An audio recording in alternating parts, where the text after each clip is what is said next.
Yeah. Okay, great. We are live streaming, recording, and some of us are here in the room and some of us are in other rooms joining us by Zoom. So welcome. Why don't we start by introducing ourselves and we all get to meet a new prospective member of the commission. So and by way of I'll just do attendance Yeah, at the same time. yeah, I mean, if you want me to do roll call real quick, I can. Let's do roll call real quick. Okay, I'll start in the room. Jessica. Here. Abel. Here. Pete. Here. Randy. Here, Marla. Here. great. So we have a quorum. So I am Randy Hogan. I'm Chair of the Conservation Commission. I'm Peter Slavinsky. I'm a member of the Conservation Commission. I'm Abel Plod. I'm also a member of the Conservation Commission. Jessica Sargent, Vice Chair of the Conservation Commission and Chair of the Parks and Land Conservation Board. Kate Burdua is nominated to be the second alternate and moving up in the world. Todd Sue, the Director of Community Services. And I'm Karen Shute, the Town Council Liaison. Jamie Fitch, Sustainability Manager. We'll pass it on to Marla and then Autumn. I'm Marla Zando. I'm a member of the Conservation Commission. Hi, I'm Autumn Spear. I'm the planning director with a spooky thing in her window behind her. Don't look over your shoulder. There's something. Yeah. And we expect Angela Blanchette to be joining us a little bit later. Okay, good. So I think that's everyone in the room. Let's begin with a land acknowledgement to acknowledge an acknowledgement honoring all Indigenous people, the people who came here before us and nurtured this place as stewards of Mother Earth, the first people. I make this acknowledgement aware that this land is unceded and that issues of water and territorial rights and encroachment upon sacred sites are ongoing in the Wabanaki homeland. I acknowledge the Owasquawak people who once lived in what is now Scarborough, and that as we support efforts for land and water protection, we honor the current tribes who have stewarded this land throughout the generations. So we have minutes from our last meeting. Thank you again, Jamie, for the thorough capture of that. Is there a motion to approve? I have a motion to approve. I'll second. Table second. All right, we will roll call. Jessica. Approve. Abel, Here? or just yes or no Yes. to vote on the minutes. Oh, sorry. Yes. Thank you. Pete, Is it a problem if I abstain? Because that wasn't. you can abstain. Okay. Yes. Marla, Yes, and Maggie's joining us also. Maggie, we're just going through voting on minutes. Yes. Great, thank you. And before we get into today's agenda, which I'm gonna suggest a slight change in the agenda, I do wanna recognize Chuck Spanger, former Conservation Commissioner, who died last month. And it's very sad. He was we enjoyed having him on the commission, and I think we can all remember him for his encouragement for all of us to think about climate change and have that interwoven and front and center of everything that we did. Both Maine Association of Conservation Commission conferences I attended with Chuck, and he was a great support and great member of the commission. So I was sad to hear the news, and I miss him already. So I just wanted to take a moment to honor his time and thank him. And I know how much his family meant to him as well. So But I didn't know him, but I was blown away by the obituary. Yeah. yes, yeah. I'm Yeah, it sorry, was- I didn't know him. Yeah, it really painted a good picture of who he was. I thought it was very well done. May we all be so active and make sure our voice is out there for good things in the world. And it looks like Kathleen has joined us as well. Okay, thank you. Hi, Kathleen. So in terms of tonight's agenda, we want Angela to be part of and present for some of our discussion on the environmental standards. So we will be doing a report out on environmental standards, and the process that happened at the ordinance committee meeting. That Pete and I were present for, as well as Jamie and Autumn. And then, what the next steps are and what this commission can do to, help advance that forward outside of these meetings. We'll also do, as we mentioned last time, that our annual report submission review and approve that hopefully. Looks like there's no planning board submittals to look at this month. So let's put the old business after new business is what I'm suggesting, and we talk about new business first, which is pest management. I suppose that's why Todd is here. Oh, yeah. And then, we'll talk about our tree protection, which we discussed last time as our next priority. And then we'll do updates after old business. Is everyone good with that sort of reordering? Okay. Why don't we, then turn it over to Todd. Todd, circulated a document for us, and it looks like you're gonna be sharing it on the screen for those of us online. Yeah.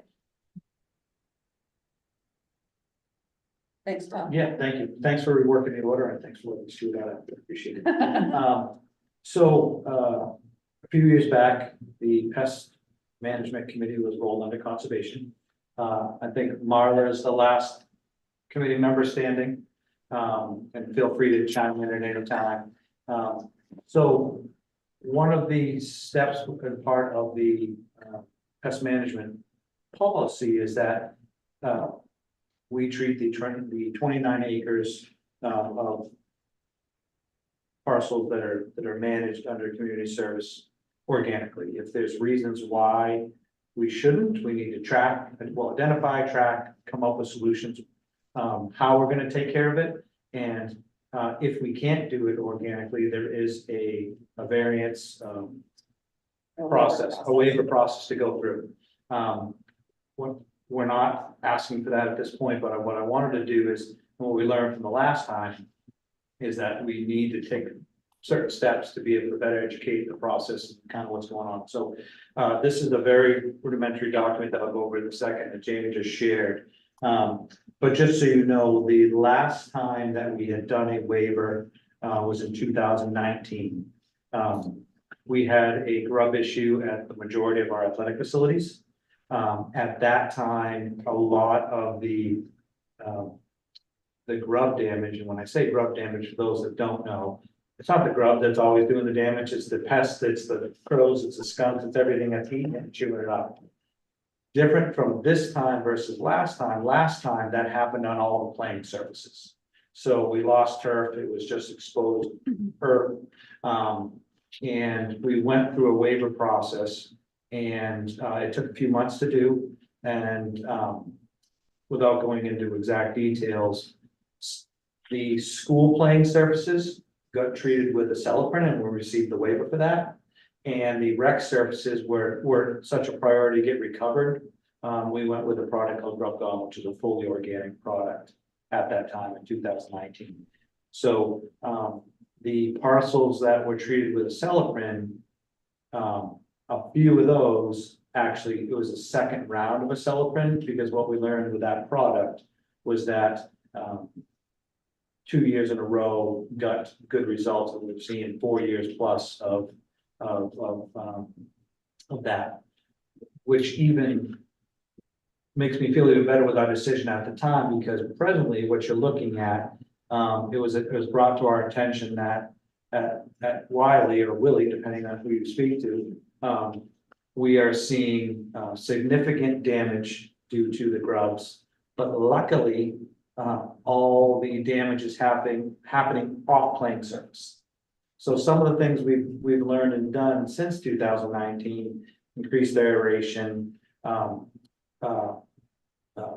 overseeding, a lot of that stuff, but our playing surfaces get the majority of stuff. We try to save money and we try to save time by not doing all the buffers. We treat the playing surfaces different than fringe areas to better people time, equipment time, and money. And so what happens with grubs a lot of the times, and I'm not an expert, so don't hold me to that.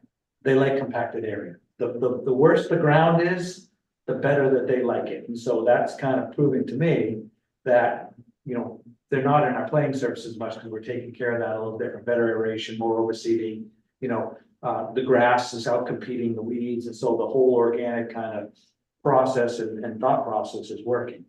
What I wanted to bring to your attention tonight is that since the beginning of October, we've been watching Willie. And the pictures show there's 3 areas at Willie that are being affected.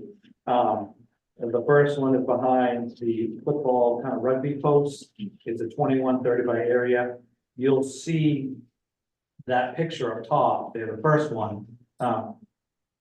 That whole area is a lot larger than 31 by 20, but a lot of that is done from play and practice areas. So that's why that area is bigger than that 31 by 20.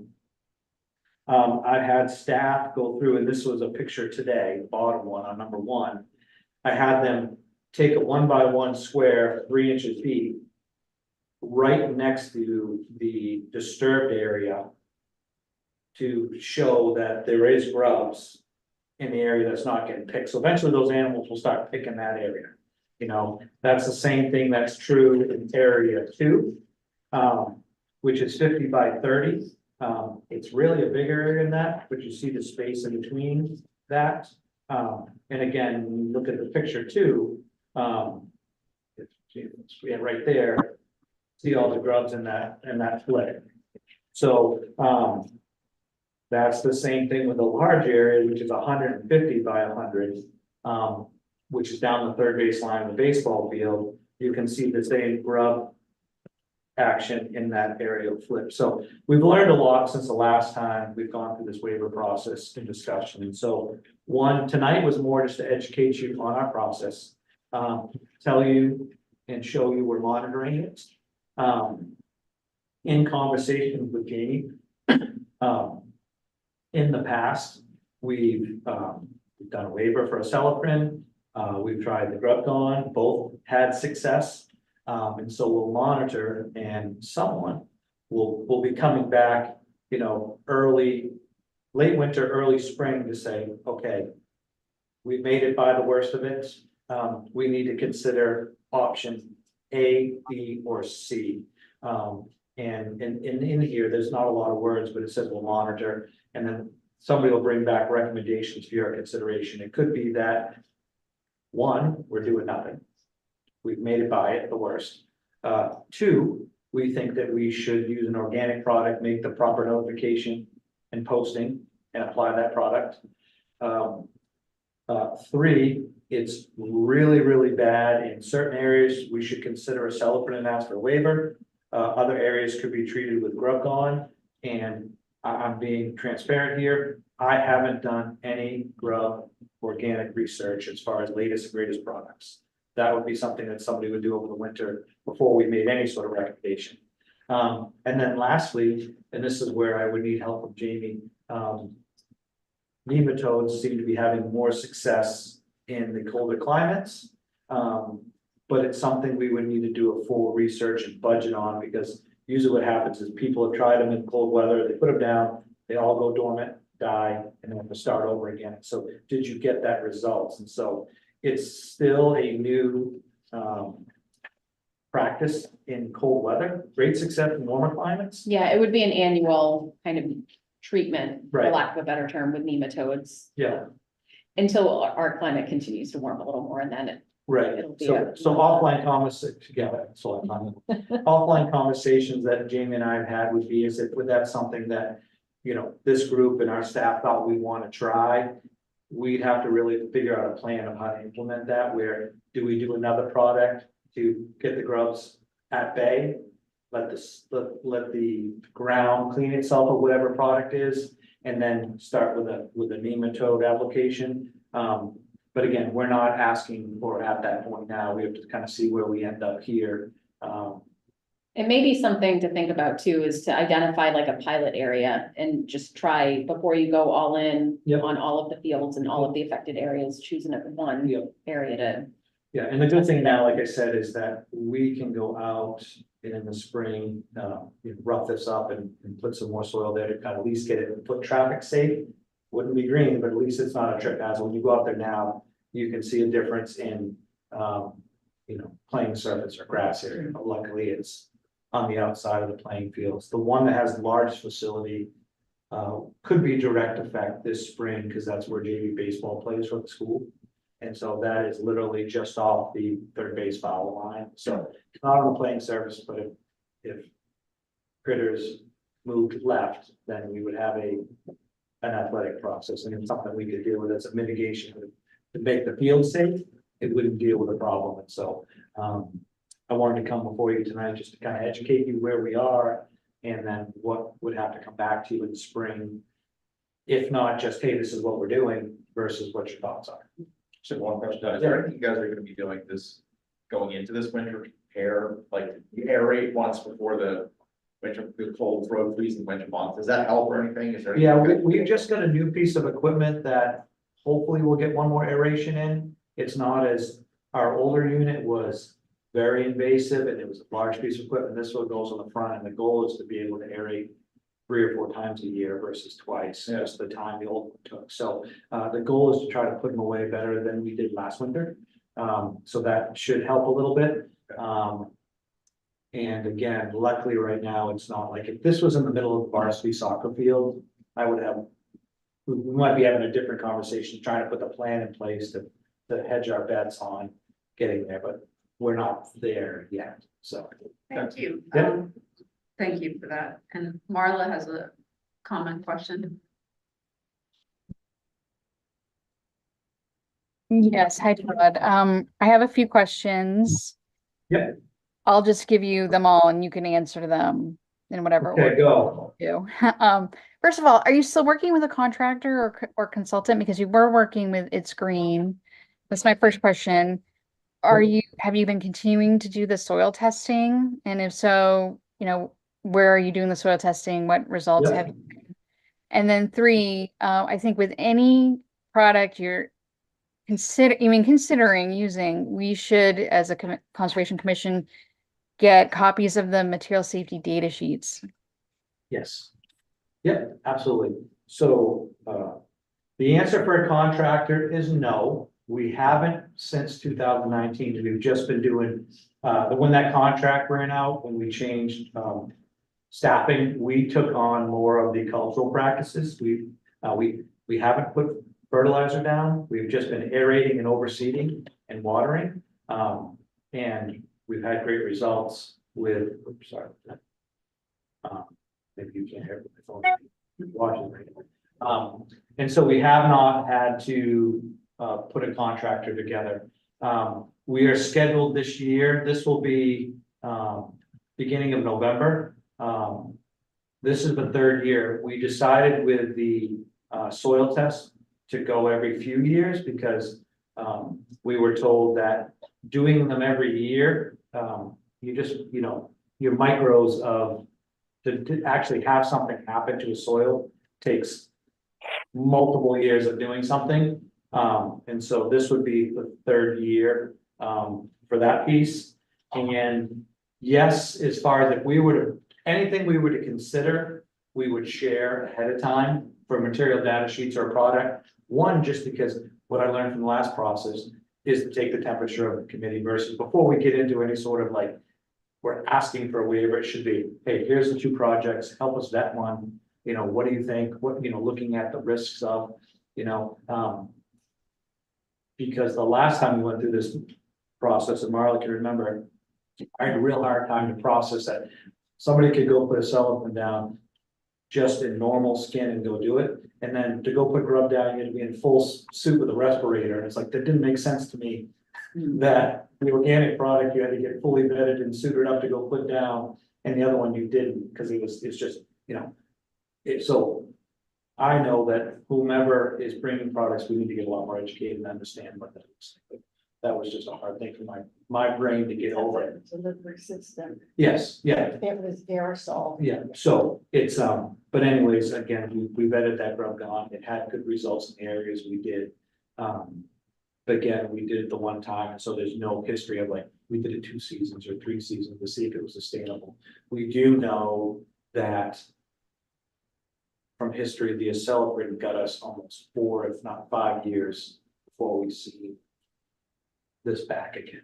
So it was effective for the time frame. It doesn't mean it's the right product for this time, depending on what we're talking about. I have a question, and that you may have covered this Yeah. in years past. Do you know precisely which of these larvae are which species? Or does it matter? I think this, we just call them, they're just a white grub. I mean, it's just. Yeah, typically they're Japanese beetles. But it may matter with nematodes. It doesn't so much matter with like Acelepryn and other Right, products. and that was a follow-up question. I really shouldn't be asking these, but nematodes, if you're introducing a non-native species, you know, how is that going to be vetted so that it does, that the nematodes themselves are not part of this soil system? So how is that done? I mean, thought is put into it, that's all. Right, Yeah. yeah. Nematodes aren't known to be invasive. They actually die off over the winter, in our area, So here, yeah. So, not much of a concern in terms of introducing a non-native species to deal with that. They are native to other areas of the United States. They just aren't. The specific nematodes that affect grubs, aren't prolific in New England soils because it gets too cold here. Any other comments or questions from folks online or in the room?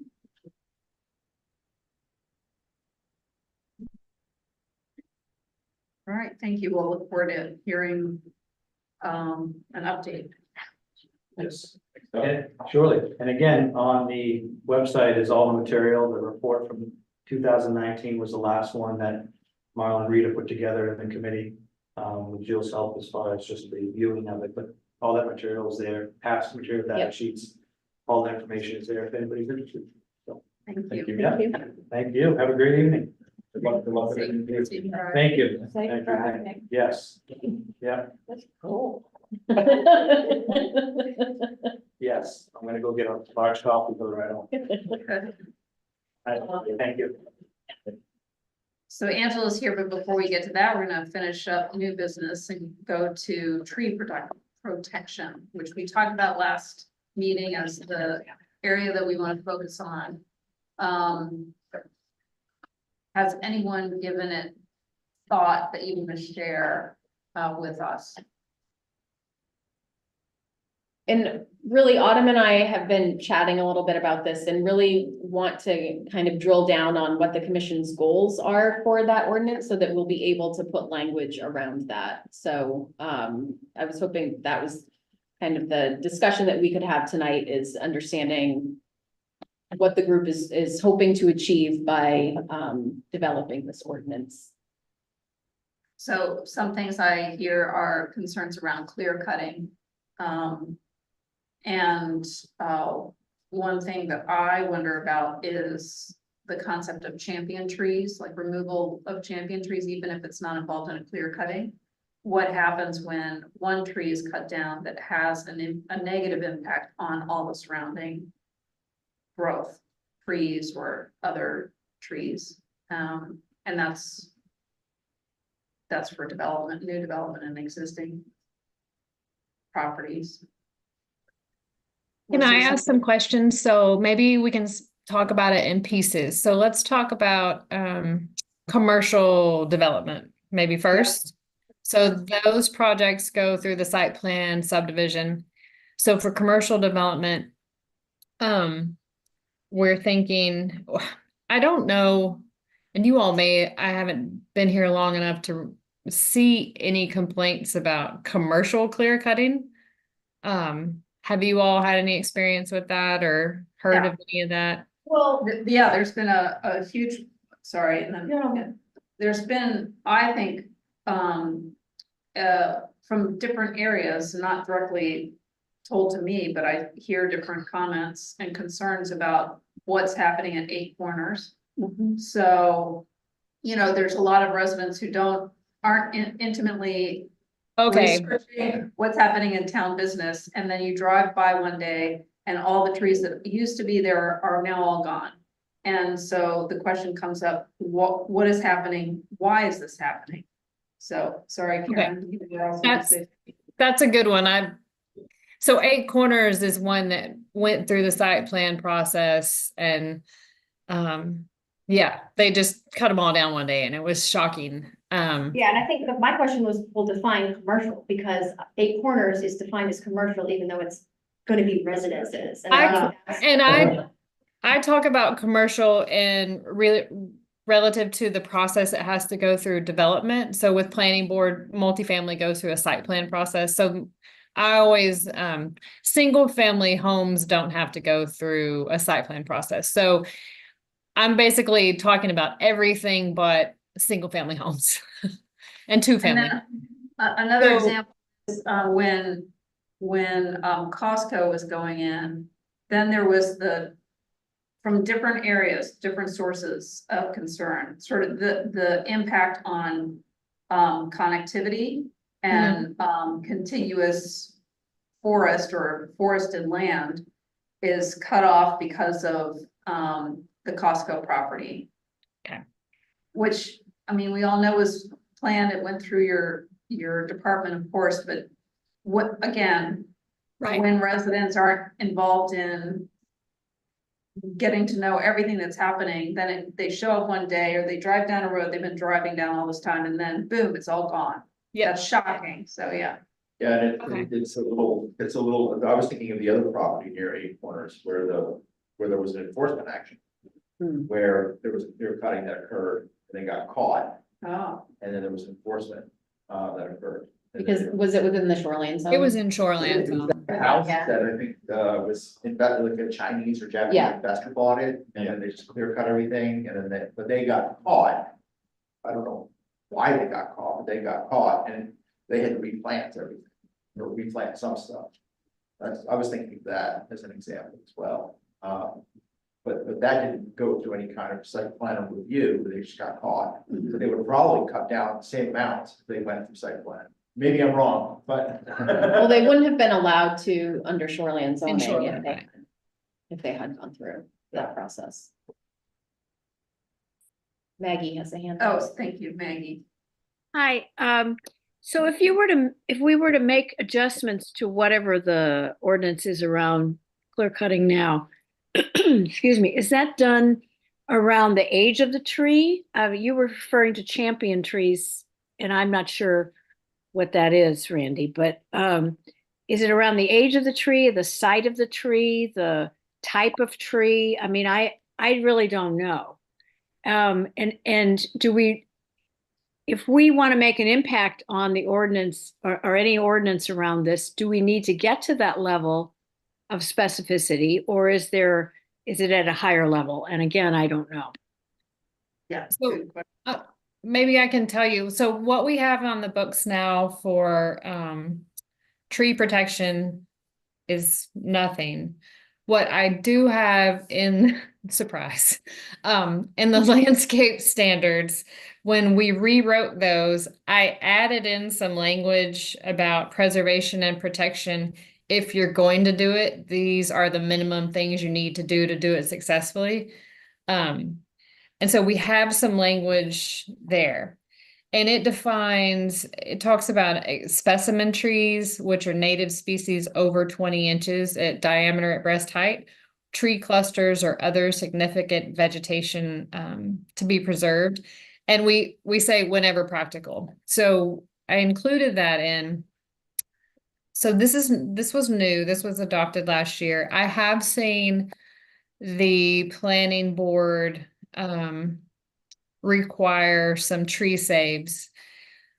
This language, I was telling Jamie, this language, if your goal is to prevent clear cutting to protect those specimen trees, and we could tweak what a specimen tree maybe is, this is just a normal definition. This language could be fixed with a couple of word changes where it says wherever practical, would just say existing specimen trees shall be preserved. And so that fix is that's kind of why I wanted to ask you what Jamie's leading you down as goals, and then what the outcomes are, what we're trying to prevent from happening.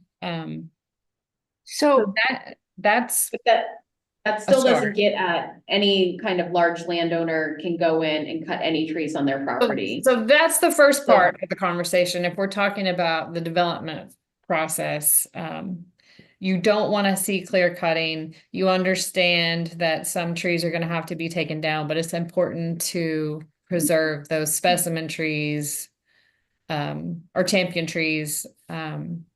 Right? That's kind of what we're getting at.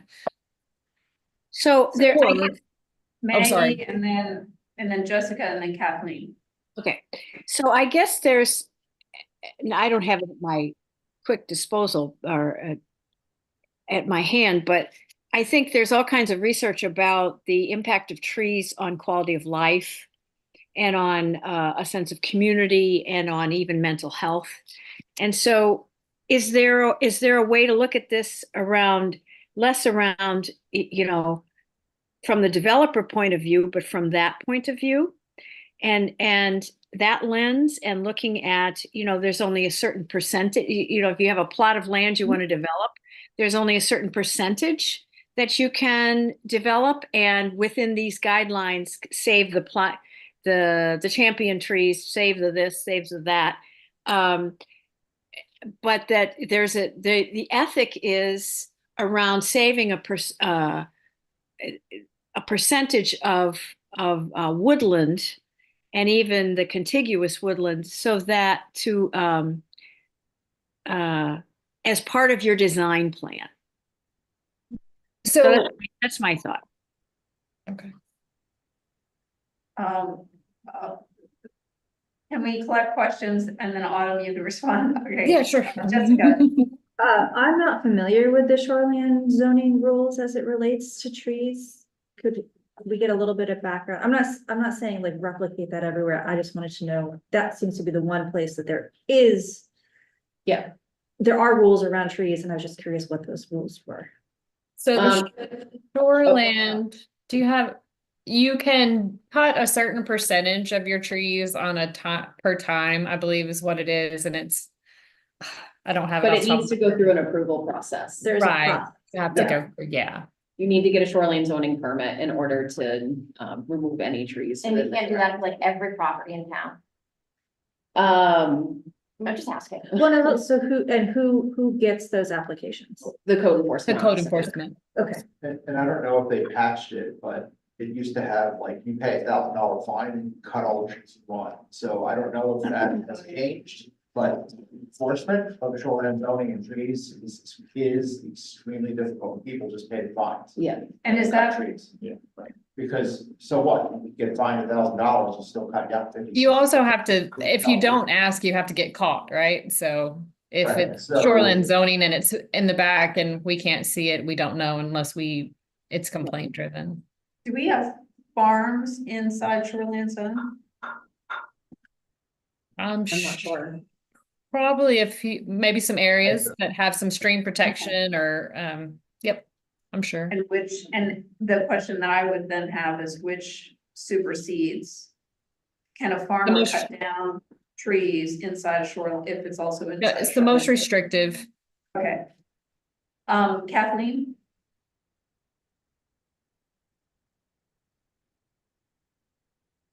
I guess, and this is not really necessarily like a standard, but I'm thinking about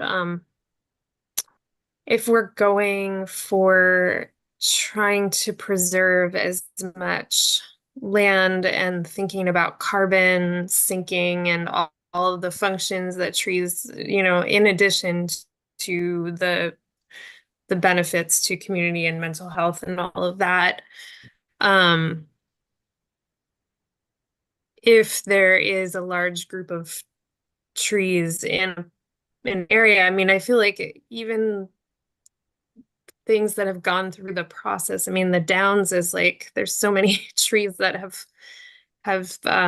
gotten cut there, and it affects a lot of so many things. So like build in, like, is it about contiguous habitat? I think that's a big Kath- piece. Kathleen, can you maybe cut your video while you're speaking? And then- That would be good to know. Yeah, sorry. Is that any better? Much better, thank No. you. So, Oh, okay. so what was your question again? Or you were making a point that, Um, yeah, I don't know where I left off. But anyway, thinking about contiguous habitat, which you brought up, and pieces around how keeping trees meet our carbon carbon neutrality goals, and thinking about, I don't know, I don't have a specific particular in mind just yet, but that's what I'm thinking about. So a lot of communities across the country try to have a tree cover percentage, a requirement, to keep this percentage cover. Parts of town have enormous tree cover percentage, but I think as we all saw, that's possibly could go away, and with any landowner can go get a forestry permit, permit, and harvest and clear cut their property. And if they have fewer than 100 acres, they don't have to necessarily go through the replanting of that for that harvest. So there's a couple of different problems I see. We need to address development because we have zoning in place that allows development, but that zoning has really high impervious cover. I'm always going to say that at every meeting we have, we must lower our impervious cover allotment. So if you can go up to 85%, then you can get rid of 85% of the existing trees, right? And then we do have our landscape ordinance that we put in place last year it's a much better place than we were. So we do require quite a bit of planting back, so that 15 to 20%, whatever that you have left over, does have to have significant trees and landscaping. And we have the native species requirements. We do give credit if you save existing trees. So we built that in. So that's good. But if you want to go further, then we have to put some teeth to it that requires saving those specimen trees or some sort of fee in lieu or something to that effect. And I'm still talking about non-single family homes. So I'm still talking about, things you're going to see on Higas Road, Payne and Route 1, those areas. So those are some possibilities for that. So I'm wondering, if everybody has some thoughts about, like, I know teeth are really good in this, but are there ways for us to incentivize it more than put teeth behind saying thou shalt not? But that you should, and if you do this, then here's what you get in return. I will I don't say, Well, it's the carrot approach instead of the stick approach, and there are ways to incentivize keeping trees in our We review do. process of these projects. Since we put this in place, I haven't really had anyone test it. We've actually kind of slowed down, and it doesn't look that way, but we've slowed down in commercial site plan review. Construction is about 2 years behind the planning board process once you get through it and building permits. So I haven't had anyone actually have to fill out the landscape chart that's required yet when this was put in place. And I haven't had anybody test this because they do get credit since they do have to plant a significant number of trees, they do get credit for their existing trees if they save them, right? So it hasn't been tested yet. But I guess what I'm getting at is Yeah. incentivize keeping trees larger than, I don't know, like I'm looking at South Portland, they said 10 inches or way bigger for DBH is considered a significant tree. Mm-hmm. I don't know if people clearing trees are gonna be going and measuring trees, but like, say they save a certain percentage of the significant trees on their land, they get more credit for something else. Mhm. The larger trees count more than anything that's planted. Larger existing trees are much more important than anything new that's getting Sure. planted. So I'm wondering if there are ways that we can structure this that focus on that significant tree size. And Maybe- incentivize keeping that versus, oh yeah, you can cut it down, but then you have to plant this, so what? I mean, it's gonna take those trees 30 years to grow again. To get to the amount of carbon storage that the existing trees are doing, so. So we could give credit, like if you save 20 inches, you know, a significant tree, then you can not have to plant. I was planning on, so when someone comes in with this, probably looking at, if you save, you know, a 20-inch tree, then you don't have to, maybe it's a 2-to-1 sort of thing where you don't have to plant 2 other trees.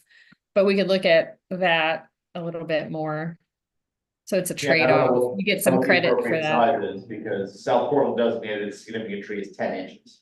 And we So- can change it to 10 inches too. Right, diameter of breast height. And this would probably be most applicable in our like commercial zones, so we can talk about requirements in commercial versus our residential zones. Or kind of the larger RF district Yeah. where we're more likely to have So it's larger just residential developments. to summarize this part, it seems like we want to protect specimen trees and 10 inches or more and incentivize that. Better than 20. I mean, 20 inches is a Yeah, pretty big It's a big diameter. tree. Yeah, 10 inches is fine. 10 inches is a pretty good sized tree. That is, yeah. I've been trying to get us to be a Tree City USA because we're the only place in southern Maine that's not, so So I'm not a, What would it take to be that? yeah, need a tree board and to dedicate, what is it? I think it's be like $50,000 a year. We do a certain amount of tree planting. so the other thought I had is, should it just be diameter of a tree, or should height, because trees grow in different sizes. It's They're- girth, height, and Well, that's, breadth of the canopy, yeah. that's for heritage trees. I don't know, but we define that, I guess. Well, I'm looking at heritage trees, that's 90+ years old, 60-inch EVH. That's just gigantic. tree. Yeah, that's, We probably only have a couple of those. Do we even have any of those identified? Usually those are identified. yeah, they're usually, there's a state kind of big trees. database, yeah. Jessica had a question or comment. So I'm not saying that this is what's happening, but I live on Beach Ridge, so I drive on homes. And there's this giant clear cut that appeared one day, and it's not going through a site planning process. I don't know that it ever will. I'm not saying. And I know that's the anything. second part of the conversation. Okay, I'm just Yeah, like, because there's you submit a site plan and then you do it, and then there's, well, is there an easy way to get around it by like, you just clear cut it and then you apply for your permit? Right, and that's how things are right now. And so that, like Autumn said, that's part 2. So how do Okay. we prevent that from happening Okay. in There the are only future? 2 trees and stuff. Yeah, that's what I thought I read. Yeah, 2 heritage trees. Or in Scarborough. So we probably don't want to go the heritage tree route. There could be more, but, I mean, the way South Portland, where they said or a heritage tree, or listed on the big tree list, so. Which South Portland doesn't have any. Right, so it's the size, age, or being listed. So for next time, I can give you guys what we have right now in the landscape standards. And then we can show you how we could tweak it a little bit, to maybe make the incentivization, that's not a word, a little bit stronger, other than you just get credit. Maybe you could get some scaled credit, but I still really, really think we need to amend the impervious area in these districts. And then it's not, they're like, oh, cool, I get credit because I can't build on it anyway. So I'll just save that part and not, you just leave it alone. And that's really great. That's what we want. To not have it disturbed, because there's requirements. If you can't disturb the soil level around an existing tree, or you're going to kill it in a few years anyway. So it's important to make sure that it's done right. You can't just, I was telling Jamie, I mean, you can't just tie a pink ribbon around it and save it. So that part is sort of, I think, kind of easy. If that's your goal, is to not have the Costco clearing happen, the AR apartments at Muzzy happen, to where there might be some stands of trees remaining, right? Right. That would be the goal. Right. So then the big one is the individual landowners that just file a harvest, notice of harvest and just go cut trees and there's no plans. We do get a lot of calls asking people, they ask, can we cut trees, on our yard? Can we take one down? That sort of thing. So some people do ask, but then others, and the Holmes Road is a really horrible example of what is actually allowed. I've answered a lot of emails and calls about it. And so if somebody were to call you to ask, can I cut a tree down? Our answer is, if basically, they are Right. so it would depend on if they're in a subdivision that required maybe a street tree and they're trying to take that down, we would Right. say no. If you don't like the species, you can replace it. But if they are just on open land, it's not subdivided, then they can take trees down. yeah, What about if they're like hazard trees? Are they, like, you have to have them inspected to, like, No. someone? No, at this point, unless, like Autumn said, unless you're in a part of a subdivision that had an approved kind of like planting and landscape plan or within the shoreline zone, there's no restrictions on tree cutting. And that's not true for commercial development. So commercial development, they can't just take theirs down because they have an approved site plan, right? But for just large parcels of land, there's no restrictions. Yeah, in my neighborhood in Pleasant Hill, after the storm, somebody came in and they took down some trees that were probably 70 or 80 feet height. And had diameters that were, Oh, yeah.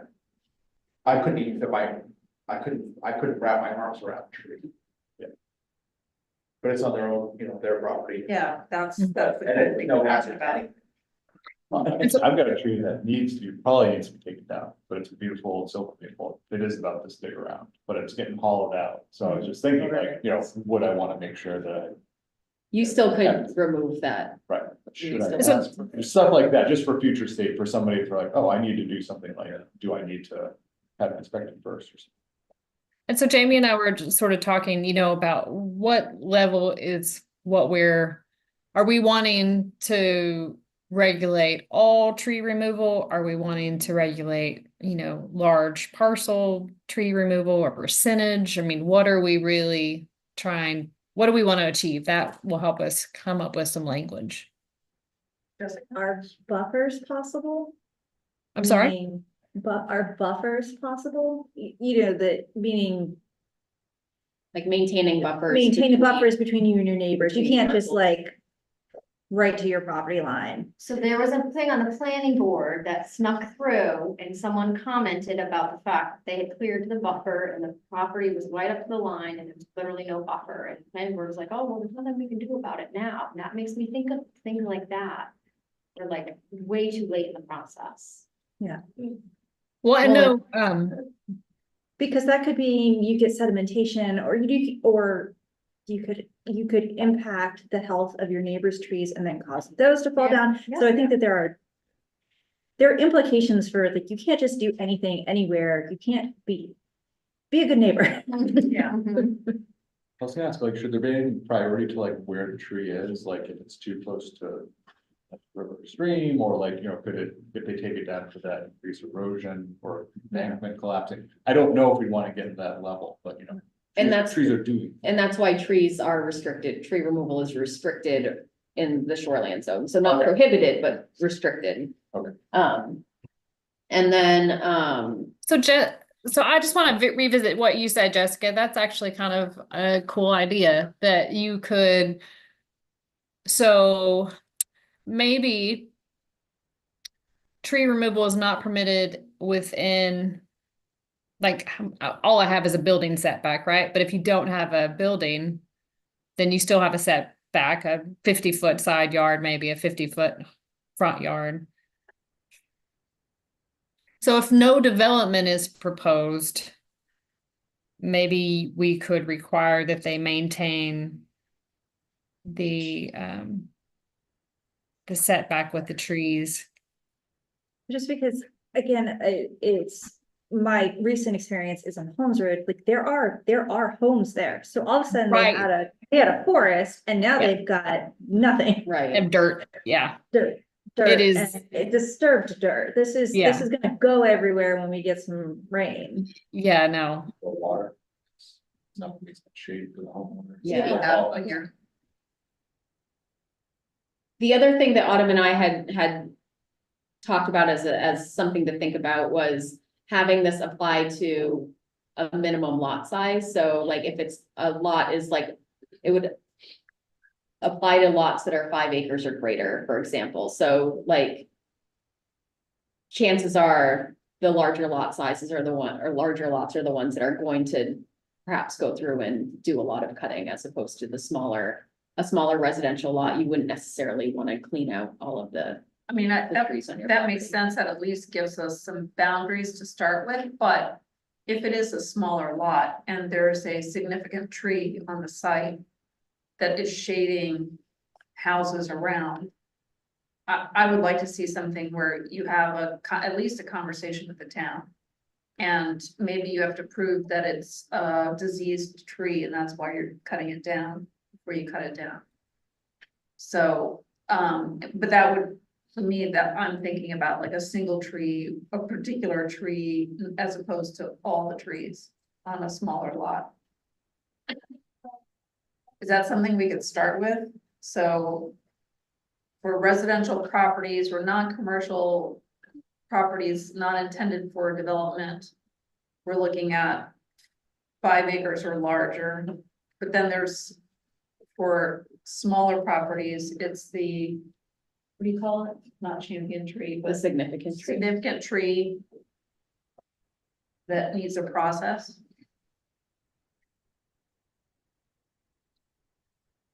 They call it. So what we'll need is.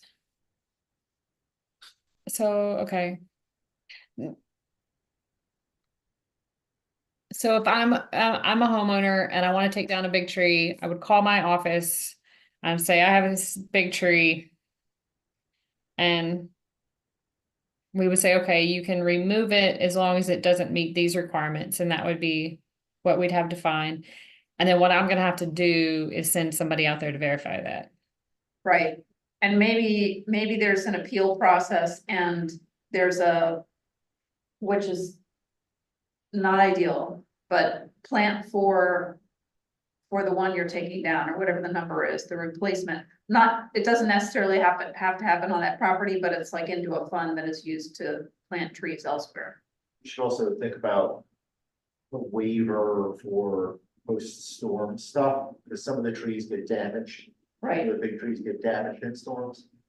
And then they're not considered hazards necessarily, but like, you know, half the tree falls down, or snaps, whatever. yeah, diseased or, Or it's diseased. Whatever. Yeah. Significantly damaged. yeah, I don't know what significant damage would be for a tree, but Yeah, I think I mean, maybe it makes sense to 30% dig into shoreline zoning standards. So we could exempt those somehow, but we'd still have to be Yeah. able to verify. But we're gonna try to protect trees. I love the idea of going for the tree city, but I don't think Scarborough will be a tree city. Don't think what? I don't think we would ever achieve it, but I would love to go for being a tree city. Oh, it's really easy to be a Tree City USA designation. See, we're looking for new goals. It's just a tree board. You guys could be the tree board at 8 o'clock on. What? You have to meet a few times a year. It's not that big a deal. It's just a really good way. We were talking about, like, to totally change the subject a little bit, but still trees, having to remove ash trees that are diseased from the emerald borer ash disease or whatever. We don't have a mechanism to replace those. And so it'd be really cool as a Tree City USA, we would have a way we could say, okay, these are the ones we removed, and then twice a year we're going to do these tree plantings and we're going to put them back. And even if they're small saplings, those are going to grow pretty fast. just some mechanism to do that stuff. I am a little, I'm just gonna say it, you know, I always like to be a little concerned about things. I'm gonna need a full-time arborist to go verify this many trees in a place that has storms and winter snow and things like that. And we also need to consider what we would do for enforcement. So if you take down these trees and we never find out, then we never know. But if you take them down and your neighbor titles on you, what are we gonna do? The fine, we need to think about that. Yeah, from previous experience, not my personal one, but what other people do. The fine needs to hurt for people who can afford to pay the fine just to be able to cut the trees for a better view. Yeah. Of Potomac River, Daniel Snyder, the Redskins.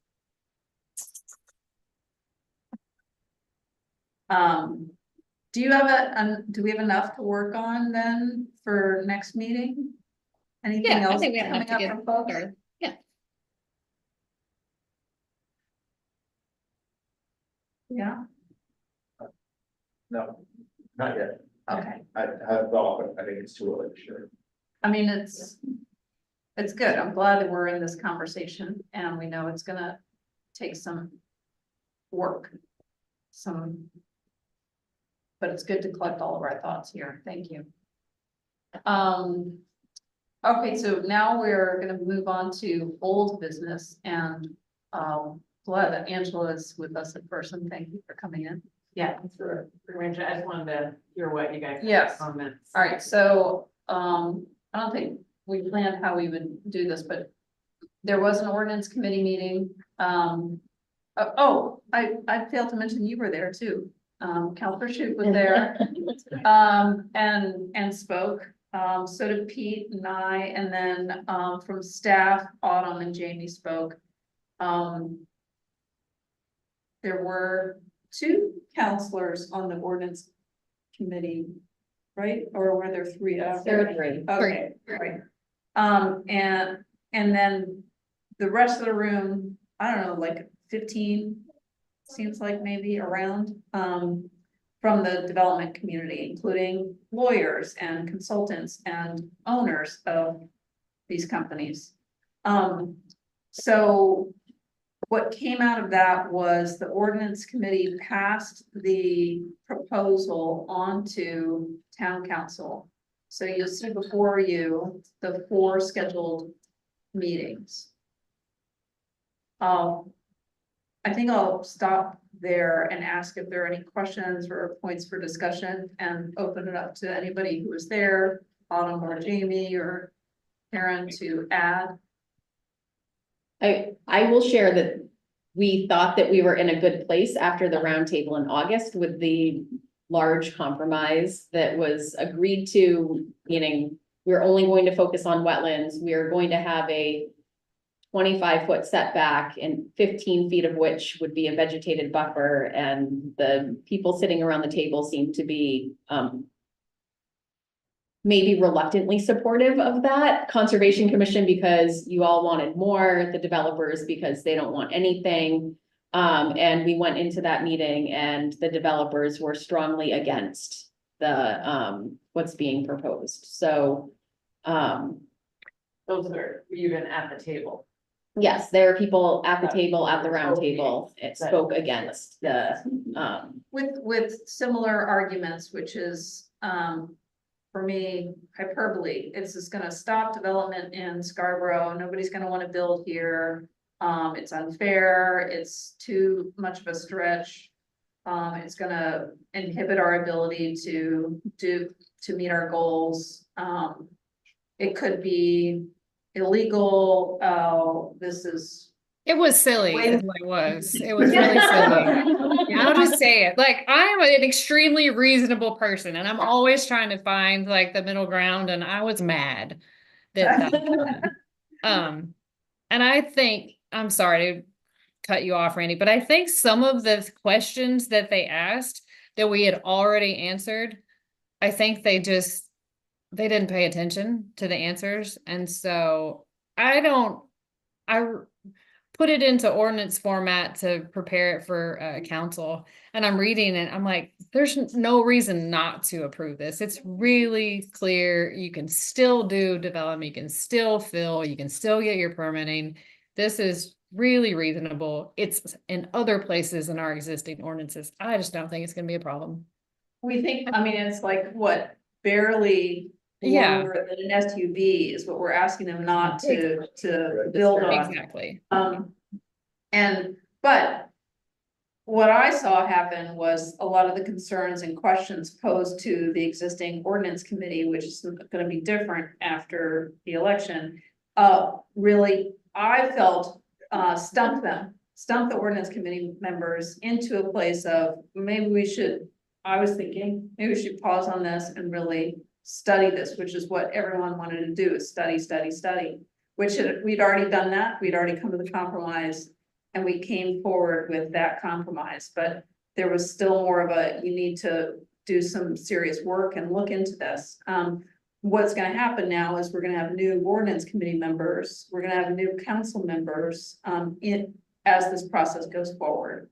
So it seems like more voices in the room, because if we know that they're paying lawyers and consultants and the owners of these companies are showing up, that's a lot of heft. It's a lot of money to back up their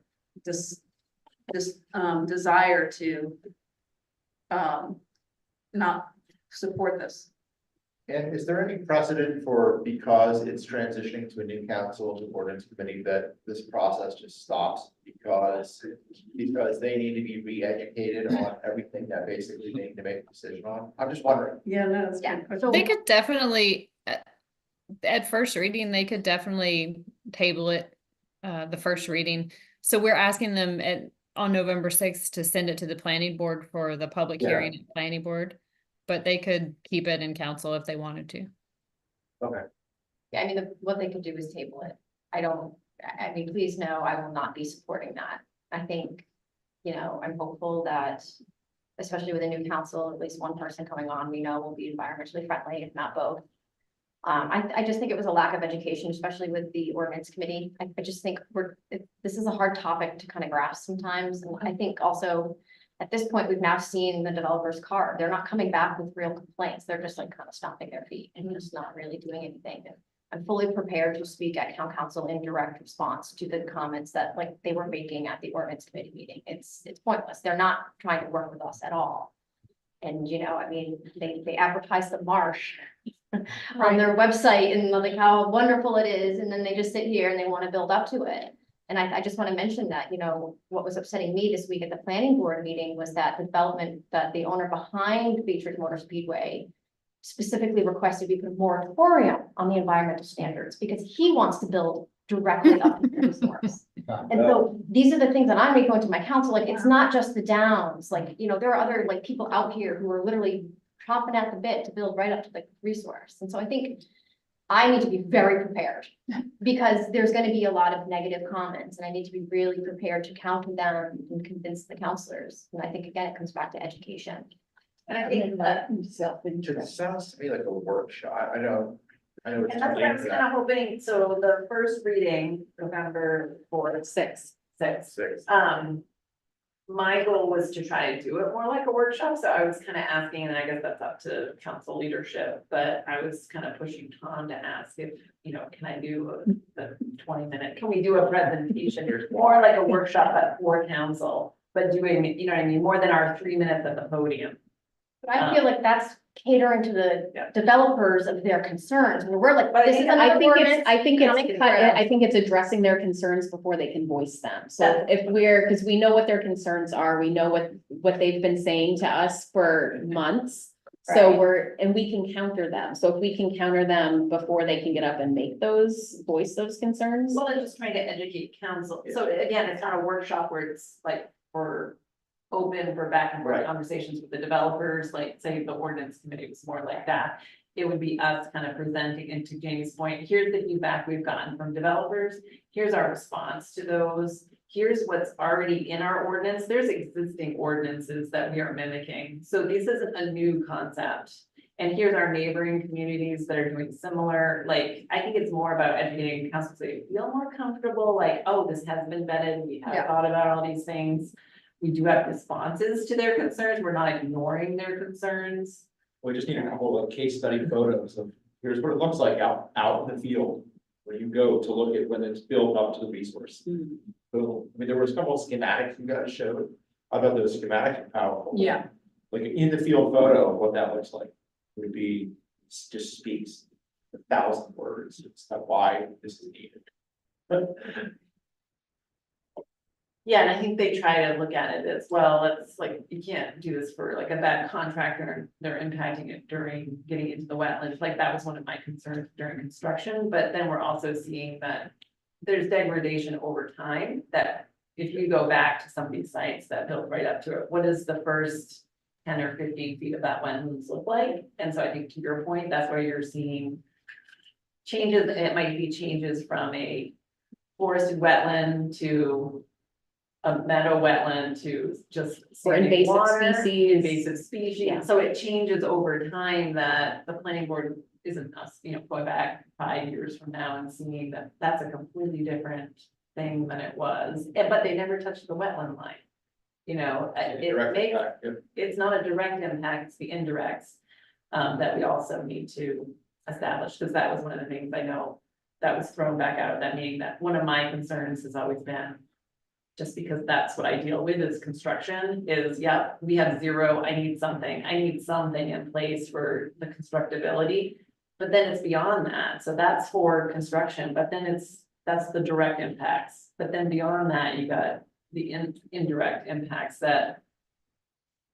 Maybe not quantified right now, but there's examples around town, and there's also, to your point, I mean, that's what Scarborough is known for, and we have a long list of things that this group is very well educated on what wetlands do for us.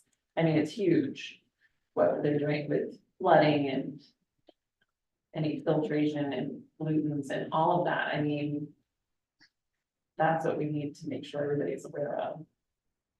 And so I'm open to any suggestions you have on how you think we would. I mean, best I approach like it. the drama of them coming up and then us arguing about it. So I think if you want to educate first,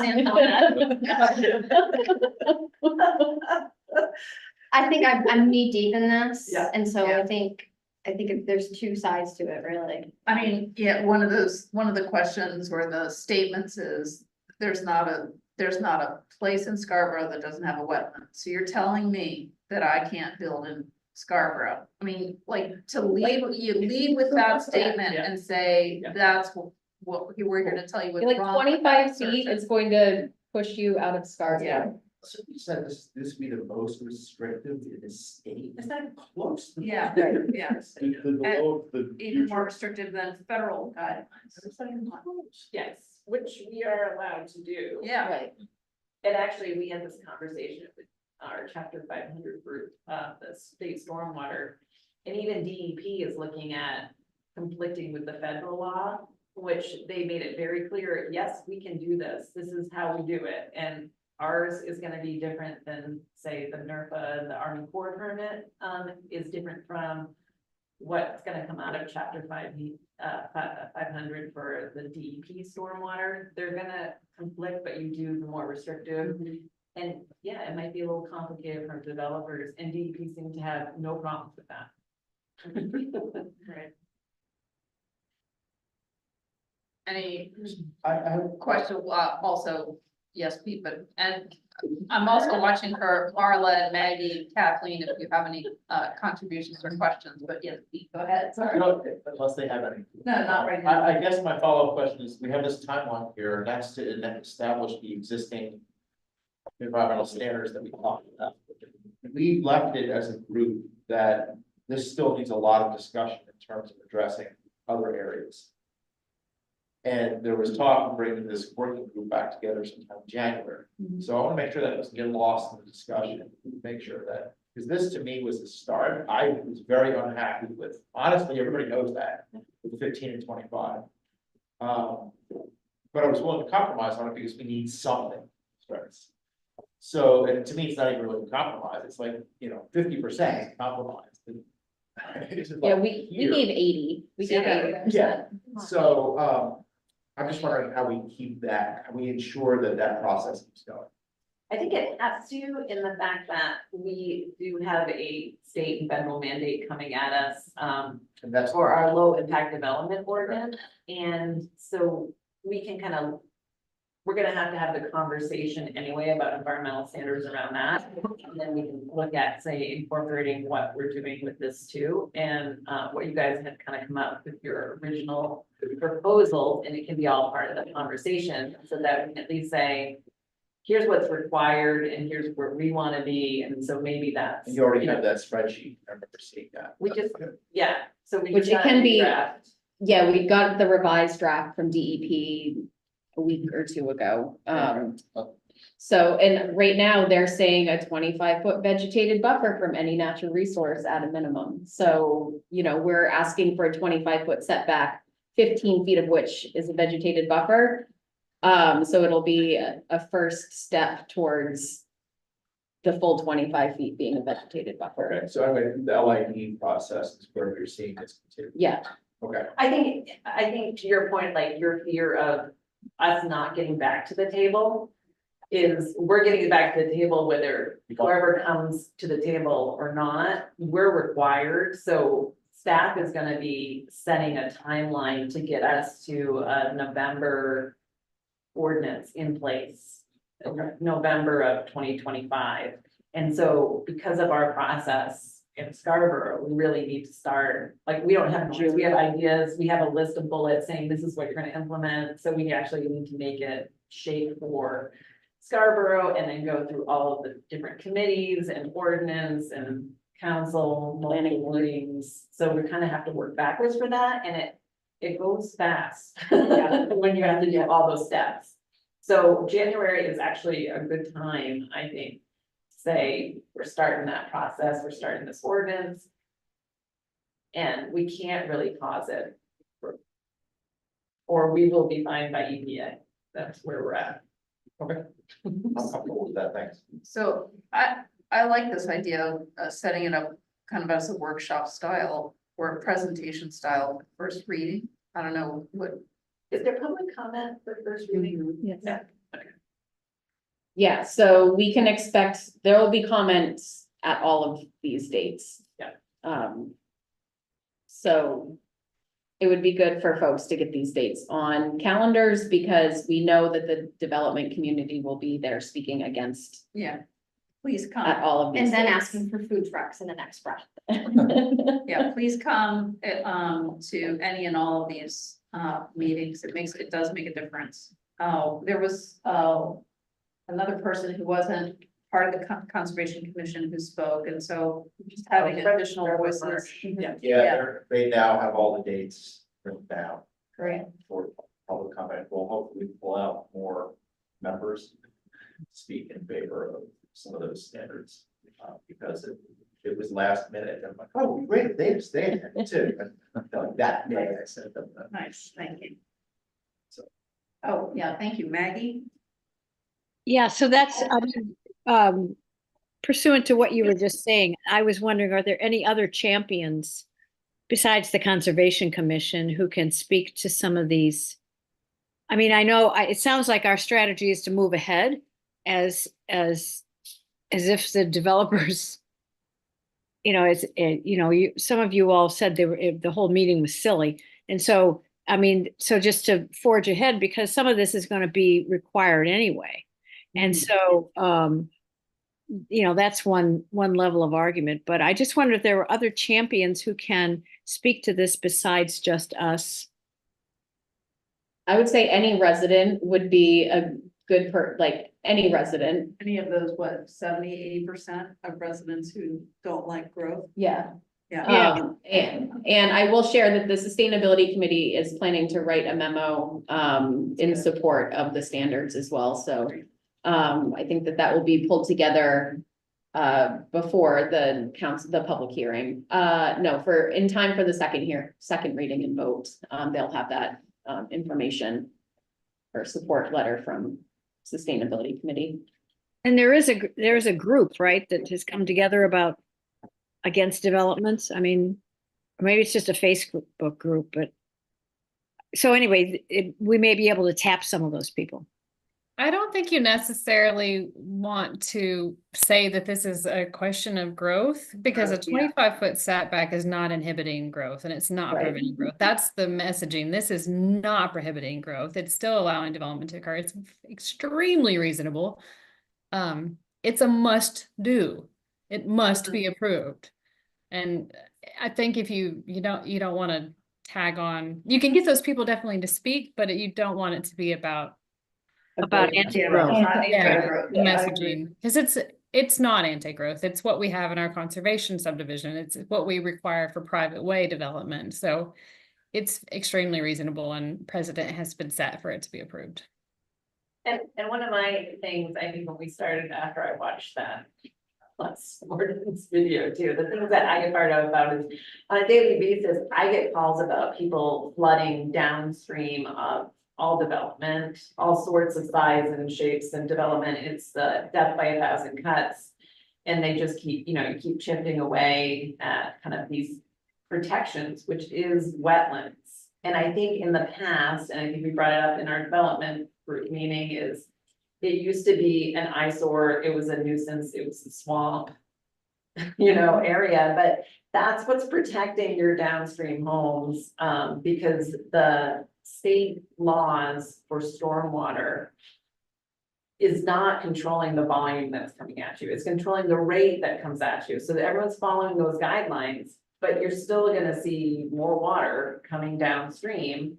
And how is that impacting you? And the wetlands do that mitigation. That's what they do. It's a sponge, right? It comes in, it controls that flow and kind of mitigates that. And so it's really also, like I say, pitching to those single family houses, those The flooded people basements. that have flooding in their basement because Scarborough Gallery went in, or Cabela's went in, or there's lots of big, large development chunks around Scarborough that I hear on a consistent basis downstream. And it might be a mile downstream, but they can tell me that 20 years ago, I didn't have water in my basement and now I do, and here's what's happened since, and I can't point at one developer, because they are all following the rules. It's when you follow the rules, but there's hundreds of that, we can't change the state law about stormwater, but we can control the protections that are ahead of you, that are upstream of you, those wetlands. It's not points. It's just protection that we're just throwing out the window kind of thing, and I think that's what we need to get around, and yeah, so that's my 2 cents, because I deal with that on a daily basis, because I'm like, yep, I know, they build all of that, but it's not I can do now. And if you follow the rule, you follow the rule, so let's tweak the rule. Yeah. Nice, thank you. So keep us posted, and everybody, do your best to attend the 11/6 town council meeting. Would it be helpful if I send calendar invites for all of these dates? Great, So I can get it on people's calendars? Okay. I'll do They that. did acknowledge, ordinance committee acknowledged, I think, some letters or emails that came. Oh, yeah. Ahead of it too. Oh. Yeah. You're Okay, so let's go to the annual report submission. We had the draft last meeting, and now it's before us for approval or comments. Any changes requested from folks about the incredible year we had as a commission? Take a motion to approve. I thought it looked great. Motion to approve. All right, yeah, I'll second. Abel seconds. I wanna say something in there about specifically about like, maybe it's already. I was wondering if we wanted to say something here specifically about 30th, That was the prior year. it was? It was That's June. how fast time goes by. Yeah, it was, Good Lord, It that was like June. March. it was June That's why. 2023. Okay. It was in last But year. I swear that was in this year. All right, Missed it by a month. It was in last year's report, I promise. then I'm pretty close. Great. So yeah, we have to do a roll call. So Okay. Jessica motioned, Abel seconded, so I'll go around and everyone say yes or no if you want to approve it. I'll start in the room. Jessica, Yes. Abel, Pete, Yes. Marla, Yes. Maggie, Yes. Kathleen. Yes. Thank you. And Randy's a Oh, yes, too. Randy, I'm so sorry. Great, so. Thank you for nice to- speaking up. Sorry. Nice to have our annual report. Thank you, Jamie, for your support on that. Okay, so let's go to updates. Education Subcommittee. Okay, I will give a really brief update. Because I have been mostly working on promoting the land bond fund, the referendum question number 3. So I'm working with a group of other folks. So not so much in my role as the Conservation Commission, well, sort of because of my role, but I wrote a letter to the editor and working with a group that's sort of promoting this. So I'm just going to ask tonight, all of you, especially those Scarborough residents, if you would reach out to your family, friends, neighbors in Scarborough and talk to them about referendum question 3, because it's really important that we get the $6 million bond passed so that we have money to protect those special and significant places around Scarborough. So, I will say, in other news, I'm going to be leaving the Conservation Commission at the end of December. So my term is up December this year. So I'm going to be leaving, but I'm going to be working with Kathleen, over the next couple months just to work on some planning for next year to hopefully help set things up. But that's about all for now. I don't know if Kathleen, you have anything else you'd like to add? I don't have anything beyond the land bond work. Thank you. And so, Marla, I hope you're planning on, since you're not leaving until December, you're planning on coming to the next meeting so we can appropriately celebrate you. Oh, yes. And I am, I'm going to be trying to be as involved as possible in the next, couple months. And I do appreciate the updates for those town council meetings and would be, happy to attend. Great, and I saw, I don't know when it was posted, a day or two ago, fun video from Sean Anderson on the town of Scarborough It did make us Facebook chuckle. page of his video talking about what land bond funds make possible, including featuring him on a trike. On a big wheel. On a big wheel. Oh, I watched it. I did not. I didn't watch it. You need to go. You were missing out. Maybe the beach isn't your jam. Is that the one that's attached to the newsletter? Yes. Okay. Yeah, Oh, it is, okay, great. it's linked through the newsletter that just came out today. And, Yeah. as we're doing tonight in our discussions, we're proving that you can both support the land bond and tighten ordinances around development and growth in the town of Scarborough. So it's not an either or equation, folks. Town council update. Sure. So I mean, I think we just discussed, we have the environmental standards coming before us. So I'm going to be preparing as much as I can to, push that forward. If we do have resistance or to respond to the comments that we might get in response to it. I mean, I think, and then otherwise, as we discussed, I mean, we have a new council coming on. So I've been more focusing on the goals that, I want them to bring to our goal setting session to work on. And so you guys came up with some great goals in the past. I love the Tree City. I'm gonna be going home and Googling how to become a creative Tree City. But again, I love you guys' ideas, your feedback. If you have anything that you think might be a good goal for council for 2025, I'm all ears. I already have a pretty long list of things that I. Less impervious surface. Stormwater management fee. That I want to see if it's possible, but, like just tonight, the conversation, that's Tree City.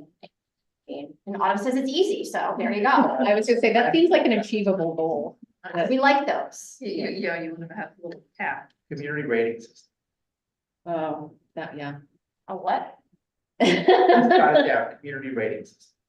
Or CRS, it's related to flood insurance, and if we get kind of enrolled in that program, it will bring down the flood insurance premiums for some of our residents. And it helps with post-disaster money. Yeah. As I say, it also makes you eligible for federal funding. See, look at you guys. With I ask and you give. historical funding, federal funding is at historical levels right now. So it's really important to have that leverage available because I don't think we qualify for 90, but some of them are up to 90% cost share. So we're not talking small amounts of money. Wow. Nice. While you have the floor, would you like to talk about PCLB?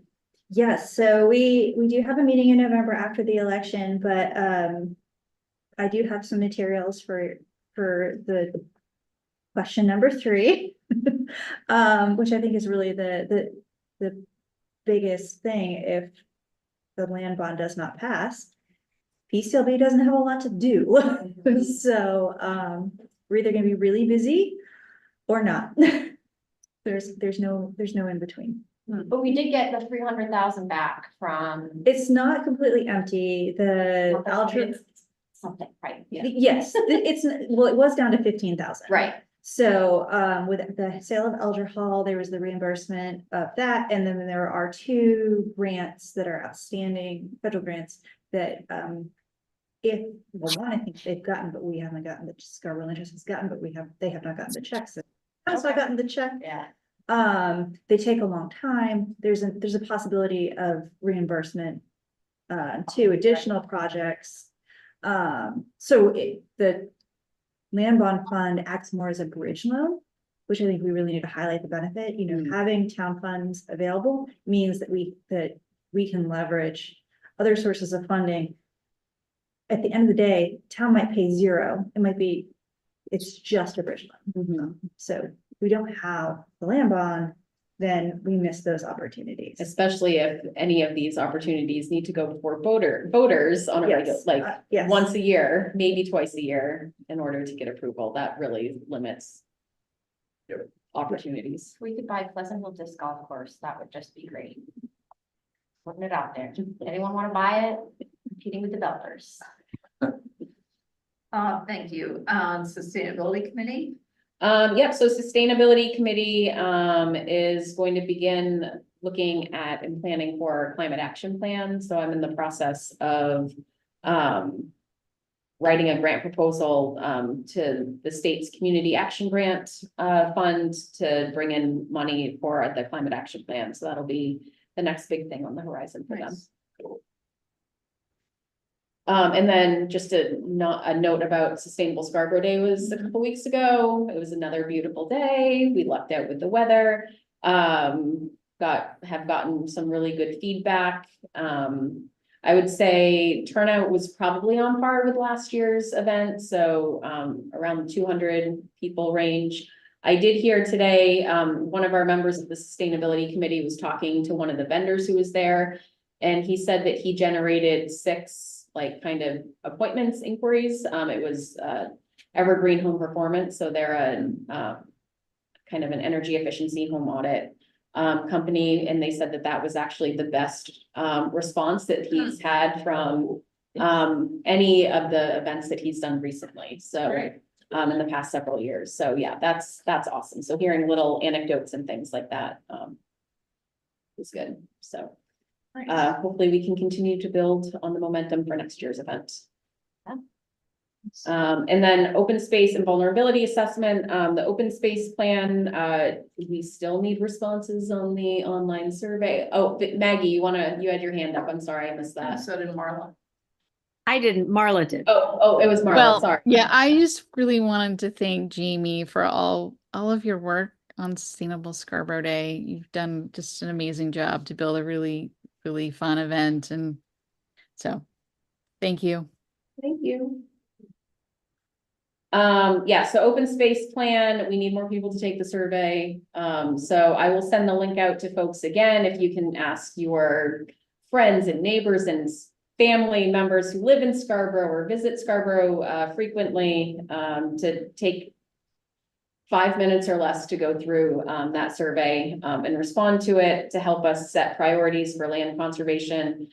We are still on pace to have that wrapped up early in 2025. The draft should be available for public review and comment in December. So our next open space committee meeting is coming up November 19th. And then vulnerability assessment, that one is still on track to be wrapped up in the summer. Our consultants were out with Scarborough Sanitary District today, doing field work related to our pump stations. So taking measurements and elevations and collecting data from our pump stations, because those tend to be very vulnerable pieces of infrastructure since they are in low-lying areas.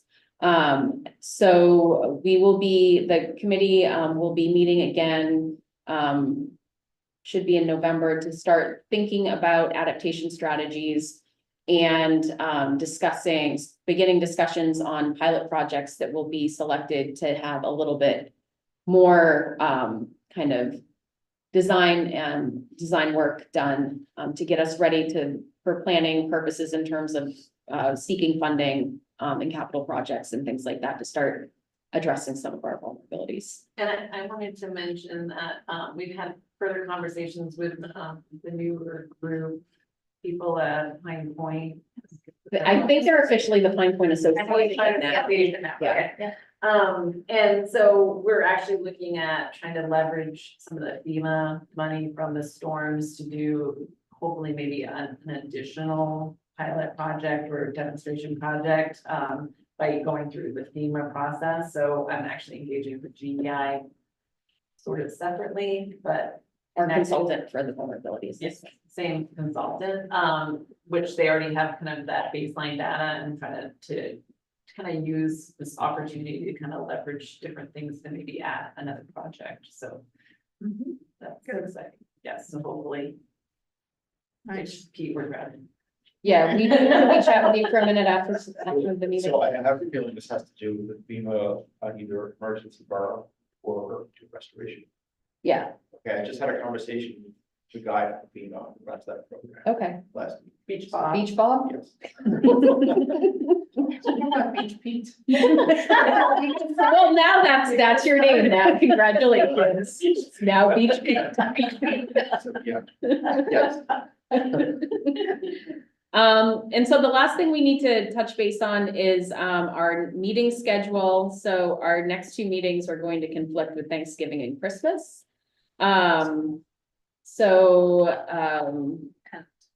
Council. Yes, so let's see. Normally we would meet on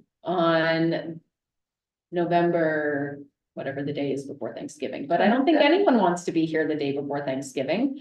And so I was going to propose that we meet this December 11th. So that would kind of do double duty for our November and December meeting. And then we would resume our regular fourth Wednesday meeting schedule in January. One more meeting, folks. Does Yeah, December, okay, does December 11 right. work for everyone? Say that again. December 11th. That works for me. I hope I'm still your liaison. Oh, my goodness. When will those? You're welcome to come Around that anytime, time. whether or not.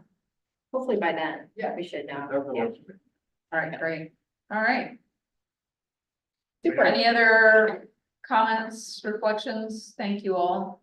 Will anyone else be spinning off Conservation Commission?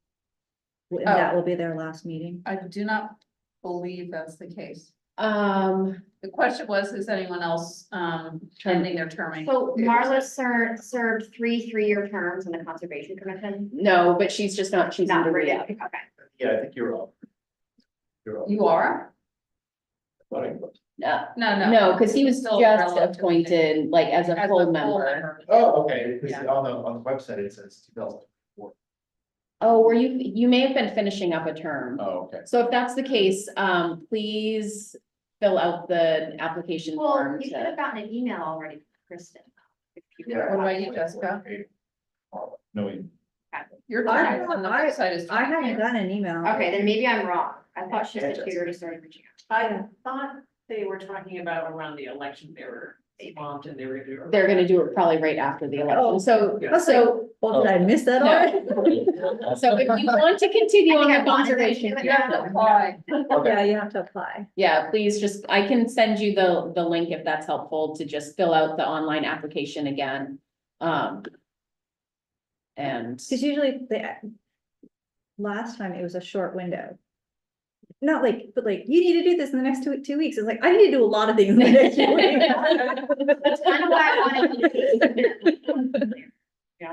well, at least we had this conversation tonight. So Yeah. I will make a note to send out the link. Right.